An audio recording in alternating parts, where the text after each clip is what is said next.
Hello বন্ধুরা, gardening tales by দিয়া চ্যানেলে তোমাদের সবাইকে ওয়েলকাম। আজকে দেখো যে গাছটা আমি তোমাদের দেখাচ্ছি, কি সুন্দর একটি রেয়ার গাছ।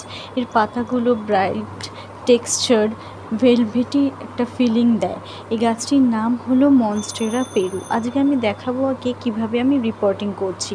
এই গাছটি ব্রাইট ইনডাইরেক্ট সানলাইট পছন্দ করে, তাই জানলার ধারে যেখানে ব্রাইট ইনডাইরেক্ট লাইট আসছে আমি সেখানেই এঁকে রাখবো। এরপরে বলবো এর মাটির বিষয়ে। তার আগে বলি, আমি সমস্ত টবেই প্রথমে ড্রেনেজ সিস্টেম করে নিই, তাই জন্য পটের হোলগুলোকে কিছুটা সিন্ডার দিয়ে কভার করে নিলাম। এরপরে মাটিটাকে আমি বানিয়েছি ভার্মি কম্পোস্ট, কোকোপিট, পারলাইট, অল্প একটু ফাঙ্গিসাইড এবং অল্প একটু নিমখোল, সব সমান পরিমাণে মিশিয়ে। এবার এই মাটিটা প্রথমে কিছুটা দিয়ে আমি টবটিকে ফিল করলাম।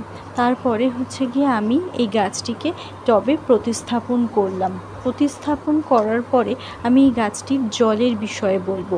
এই গাছটি পাতাগুলো একটু মোটা, তার জন্য এর জল ধারণ ক্ষমতাটা বেশি, বেশ কিছুদিন জল হোল্ড করে রাখে। তাই এই গাছটিকে তোমরা যখন বাড়িতে পরিচর্যা করবে, মাটি 1 থেকে 2 ইঞ্চি শুকিয়ে গেলেই তখন জল দেবে। জলটা মাটিটাকে টাচ করে দেখে নেবে যে মাটিটা শুকিয়ে গেছে 1 থেকে 2 ইঞ্চি, তখন তোমরা জল দেবে।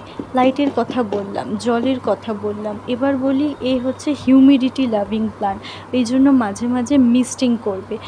মিস্টিং মানে জলে স্প্রে করবে, তাহলে এই গাছটি খুব সুন্দর থাকবে। এইবার এই গাছটিকে আমি প্রতিস্থাপন করার পরে সব গাছেই যেহেতু ফাঙ্গিসাইড গোলা জল দিই যাতে রুটটা ভালো থাকে, এই গাছটিকেও তাই করেছি। আজকের মতো ভিডিওটি শেষ। Like, comment.